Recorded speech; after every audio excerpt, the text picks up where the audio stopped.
वो एक बहुत सुंदर सा घर है। गौतम तिवारी अपने रिटायरमेंट के बाद मिले पीएफ के पैसों से वो घर को बनाया था। वो अपने रिटायरमेंट के बाद उस घर में रहने का सपना देखता था। वो बूढ़े पति पत्नी उस सुंदर सा घर में अपने बुढ़ापे का जीवन गुजारा करते थे। एक दिन कुछ म्युनिसिपल ऑफिसर्स आकर रोड एक्सटेंशन प्लान के मुताबिक यहाँ के घर को तोड़ा जाएगा, ऐसा गवर्नमेंट का ऑर्डर है, कहते हुए एक लेटर तिवारी को थमाया। तिवारी समझ नहीं पाया कि क्या करे। तिवारी और उसकी पत्नी बहुत दुखी हुए। इतनी मेहनत से कमाकर बचाए हुए पैसों से ये अपना सपनों का घर बनाया, इसे ये गवर्नमेंट वाले यूं ही तोड़ेंगे बोल रहे हैं, ऐसे कैसे चलेगा? सोचकर तिवारी दुखी होने लगा। ये क्या जी, हमारे बना बनाया घर को ऐसे कैसे तोड़ देंगे? यूं दोनों उदास हो गए। तिवारी का बेटा अमरेंद्र शहर में नौकरी किया करता था। अमरेंद्र को फोन करके ये सब बताइए तो। तिवारी ने अमरेंद्र को फोन मिलाया। फोन उठाकर अमरेंद्र, बताइए पिताजी, गवर्नमेंट वाले रोड एक्सटेंशन में हमारे घर को तोड़ने वाले कह रहे हैं। इतनी मेहनत और प्यार से इस घर को बनाया, अब समझ में नहीं आ रहा बेटा कि क्या करे। यूं फोन पर दुखी होकर नीचे गिर पड़ा। फिर पत्नी उसके हाथ से फोन लेते हुए, रे तुम्हारे पिताजी को हार्ट स्ट्रोक आकर वे नीचे गिर गए रे। क्या? मैं अभी आ रहा हूँ माँ। अमरेंद्र वहाँ से निकल पड़ा। तिवारी को अस्पताल में भर्ती करवाए। शहर से अमरेंद्र सीधा अस्पताल पहुंचा। वहाँ बिस्तर पर लेटा तिवारी से अमरेंद्र, घबराए मत पिताजी, मैं सब देख लूंगा। माँ तुम पिताजी का ख्याल रखना, मैं अभी आता हूँ, कहते हुए बाहर निकला। बाहर निकलते ही सीधा म्युनिसिपैलिटी ऑफिस गया। हमारे घर को तोड़ रहे हैं, वो हमारे पिताजी का सपनों का घर है, कृपया करके उसे मत तोड़िए। रोड एक्सटेंशन में खाली आपका घर ही नहीं, बाकी सब घरों को भी तोड़ना पड़ेगा, और वैसे भी मार्केट रेट से कई ज्यादा मुनाफा मिल रहा है ना। आप तो दे ही रहे हैं, लेकिन मेरे पिताजी फिर से वैसा ही घर नहीं बनवा सकते हैं ना सर। वो अपने शौक और सपनों के हिसाब से इस घर को बनवाए हैं सर, कहते हुए वहां से निकल गया। अमरेंद्र सीधा अस्पताल पहुंचा। मरने की स्थिति में रहने वाले पिताजी से अमरेंद्र, पिताजी घर को कुछ नहीं होगा, जैसा आपने घर बनाया था वैसा ही रहेगा, आप चिंता मत कीजिए। डिस्चार्ज होते ही तुरंत अपने बनाए हुए घर में पहुंचाना मेरी जिम्मेदारी है। अमरेंद्र तुम्हारी मदद किसने की? मुझे किसी की मदद की जरूरत नहीं है माँ, मैं एक मैकेनिकल इंजीनियर हूँ। पिताजी के खुशी के लिए मैं कुछ भी करूँगा, मैं अभी आता हूँ, कहते हुए निकल गया। फिर अमरेंद्र सोच में पड़ गया। चाहे कुछ भी हो जाए, अपने पिताजी की खुशी वापस लौटाना ही होगा। उनको इसी घर में रहना होगा। इस घर को मैं कुछ नहीं होने दूंगा। मैं इस घर को ऐसे के ऐसा ही दूसरी जगह शिफ्ट कर दूंगा। यूं खुद से निर्णय कर लिया। अमरेंद्र इंडस्ट्रियल क्रेन्स होने वाली जगह पर गया। वहां पड़े 4 क्रेन्स को डिसमेंटल किया और उन्हें पूरे टुकड़ों में तोड़ दिया। वो 4 क्रेन्स के पार्ट्स को मिलाकर एक जायंट क्रेन बनाया। उस क्रेन को लेकर अपने घर के पास आया। उस क्रेन की सहायता से उसके पूरे घर को एक खरोच भी ना पहुंचाते हुए ऊपर उठाया। उस जायंट क्रेन में उसका घर था। फिर वो जायंट क्रेन जाते जाते वो एक शांतिपूर्व जगह में जाकर रुका। वो जगह बहुत ही शांत और हरा भरा था। फिर अमरेंद्र अच्छी जगह देखकर अपने घर को वहां रख दिया और क्रेन को हटा दिया। गौतम तिवारी अपनी पत्नी के साथ अस्पताल से आया। अपने घर को उस सुंदर सी जगह के बीचों बीच देखकर तिवारी खुशी से अपने बेटे अमरेंद्र से, ऐसा बेटा मिले तो हर माँ बाप बहुत खुश होंगे रे, बेटा हो तो ऐसा, कहते हुए उसे गले लगाया। गंगा गांव नाम के छोटे से गांव में एक तालाब हुआ करता था। उस तालाब में बहुत सारी मछलियां होने से उसमें खूब जिंदगियां पलती थी। इसकी वजह से वो गांव वाले इस तालाब से मछली पकड़कर अपनी जिंदगी गुजारते थे। गंगा गांव में मछुआरों के अलावा और कोई नहीं रहता था। उस गांव में बिशन नाम का एक मछुआरा बूढ़ा और बीमार होकर बिस्तर पकड़ लिया। उसकी पत्नी शांति उसे दवाई देकर उसकी ध्यान से देखभाल करती थी। बिशन का बेटा नूतन अपने पिता का कारोबार संभालते हुए परिवार की देखभाल करता था। नूतन बहुत होशियार था। वो नए नए तरीकों से मछलियां पकड़ना और उसके लिए चाहने वाले चीजों के बारे में दूसरे मछुआरों को बताता था। और तो और कौन से गांव में कौन सी मछली का कितना डिमांड है, कितने में बेचना चाहिए, वो सब बताता था। सारे मछुआरे नूतन के कहे बातों का पालन करते थे। इस तरह सब खुशी से जी रहे थे कि एक दिन उस तालाब के पास एक कार आकर रुकी। उसमें से विक्रम बल्ला नाम का आदमी का असिस्टेंट कार से उतरा। ये कौन है? सोचते हुए उनकी ओर देखने लगे। विक्रम के हाथ में कुछ कागजात थे। विक्रम मछुआरों से, अब से आप लोग इस तालाब में प्रवेश नहीं कर सकते हो। ये तालाब की जगह मेरे परदादा की है। अब तक मुझे ये बात नहीं पता थी, बस परसों ही मुझे ये कागजात मिले हैं। ये जगह तालाब में बदल गया और आप गांव वाले इसे कारोबार कर रहे हो, ये पता चला। आप लोग खिलाफ जाओगे ये मुझे पहले से ही पता था, इसलिए कोर्ट ऑर्डर भी लेकर आया हूँ। इसलिए अब से तुम लोगों में से कोई भी अगर इस तालाब में गया तो उन पर एक क्रिमिनल केस फाइल करूंगा। कम से कम 4 साल जेल की सजा भी मिलेगी, ध्यान रहे।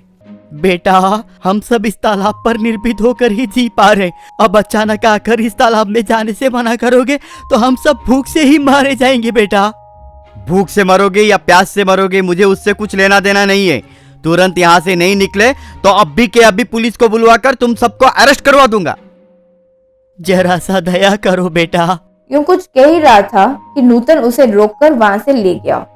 फिर सब वहां से चले गए। विक्रम अपने असिस्टेंट से, रे सुना है इस तालाब में ढेर सारे मछलियां हैं। हम दूसरे गांव से मछुआरों को बुलाकर मछली पकड़वा कर दूसरे कंट्रीज को एक्सपोर्ट करें तो कैसा होगा? सर, वाह क्या आइडिया है सर। वैसे भी इस तालाब की जगह को तो कोई नहीं खरीदेगा। फिश बिजनेस रखा तो इसे खूब पैसे कमा सकते हैं। फिर वहां से चले गया। उस रात वो सारे गांव वाले चौपाल के पास इकट्ठा हुए। सब परेशान थे। आप सब क्यों दुखी हो रहे हो? आप फिक्र मत कीजिए, मैं इस समस्या का एक उपाय सोचा हूँ। आप सब कल शाम तालाब के पास आइए, वो उपाय क्या है मैं दिखाता हूँ। ये क्या करने वाला है? यूं सोचने लगे। अगले दिन शाम सब उस तालाब के पास गए। नूतन उस तालाब के किनारे पर एक गड्ढा बनाया। करीब 4-5 पाइप्स को आधा पानी में आधा इस गड्ढे में रखते हुए बांधा।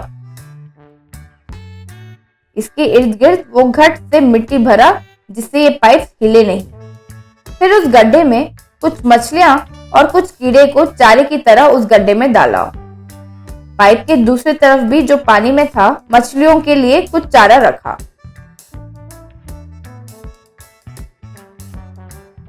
वो गड्ढा फिर पेड़ की झाड़ियों से ढक दिया। ये सब सारे मछुआरे चकित होकर देख रहे थे। ये क्या कर रहे हो? कहीं पागल तो नहीं हो गए हो? कल सुबह 6 बजे सब यहाँ पर आना। क्या होने वाला है खुद ही देख लेना।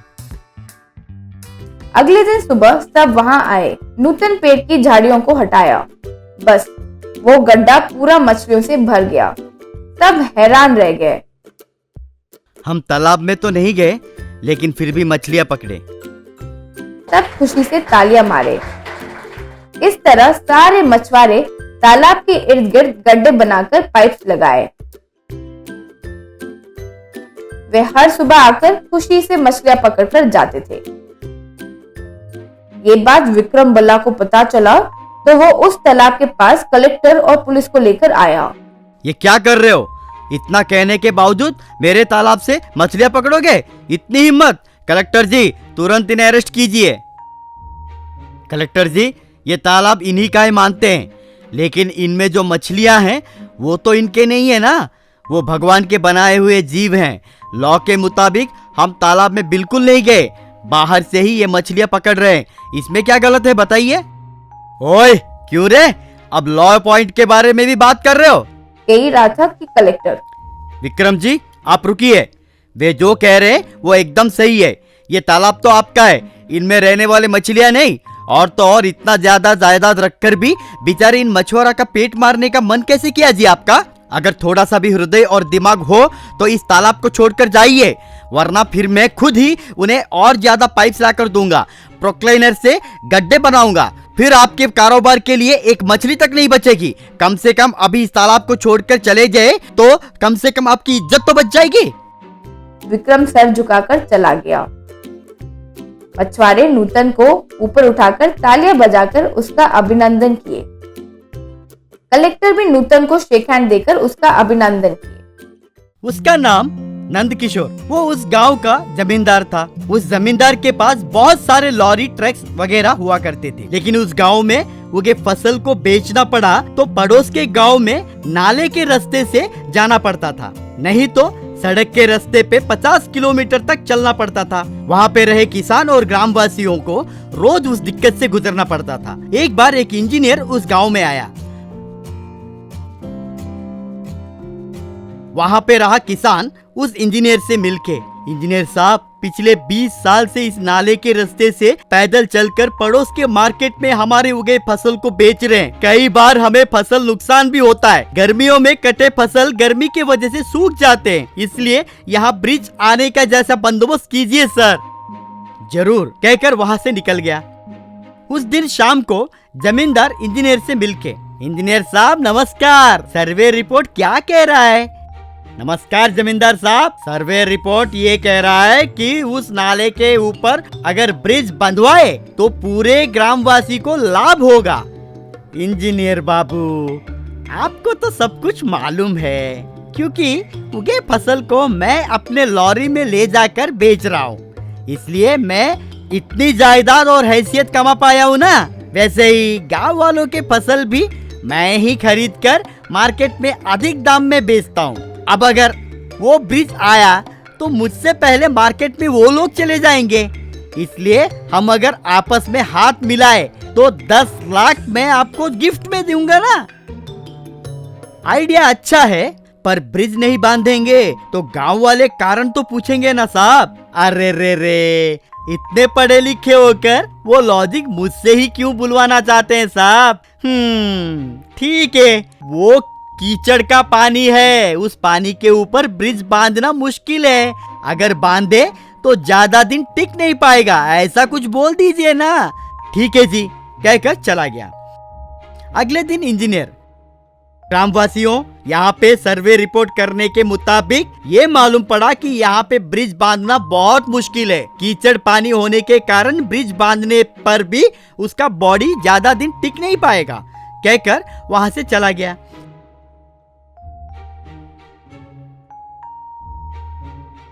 अगले दिन अशोक नाम का युवक शहर से पढ़ाई खत्म करके गांव लौटा। घर पे आया तो उसके पिता, क्यों रे, सफर कैसा रहा? एग्जाम सभी ठीक से लिखा ना? सुपर पापा, बहुत अच्छा लिखा। वैसे क्या हुआ पापा? गांव वाले सभी इंजीनियर कोई आया है कहकर बातें कर रहे। वैसे वो इंजीनियर क्या बोला? क्या बोलेंगे, हमेशा की तरह वही जवाब, कीचड़ में पानी है, ब्रिज नहीं टिकेगा। वो क्या पापा, समंदर पे ही ब्रिज बांध रहे हैं, एक छोटे से नाले पे ब्रिज नहीं बांध सकते क्या? आश्चर्य लग रहा है, कहकर अशोक बांस की लकड़ी के ऊपर चलते हुए ब्रिज के पास गया। उस कीचड़ पे बांस की लकड़ी की मदद से चलना शुरू किया। अरे, ये बांस की लकड़ी मेरे वजन को भी संभाल पा रही है, नीचे भी नहीं लग रहा है, सोचकर बाद में अपने पिता की मदद से एक ट्रक पूरा बांस की लोड लेकर आया और उसकी मदद से बैम्बू ब्रिज को बंधवाया।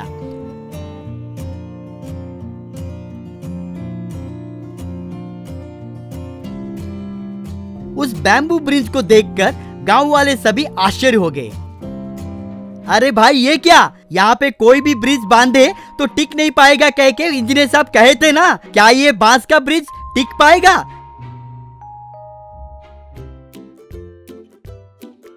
तब अशोक एक लॉरी को लाकर उसके ऊपर चलाया। लॉरी के वजन ही संभाल पा रहा है, मतलब ये बैम्बू ब्रिज बहुत ताकतवर है, आप लोग हिम्मत धरिए। तब से गांव वाले सभी उस बैम्बू ब्रिज का सही दिशा में उपयोग करके उनके फसल को मार्केट में अच्छे दाम में बेचने लगे।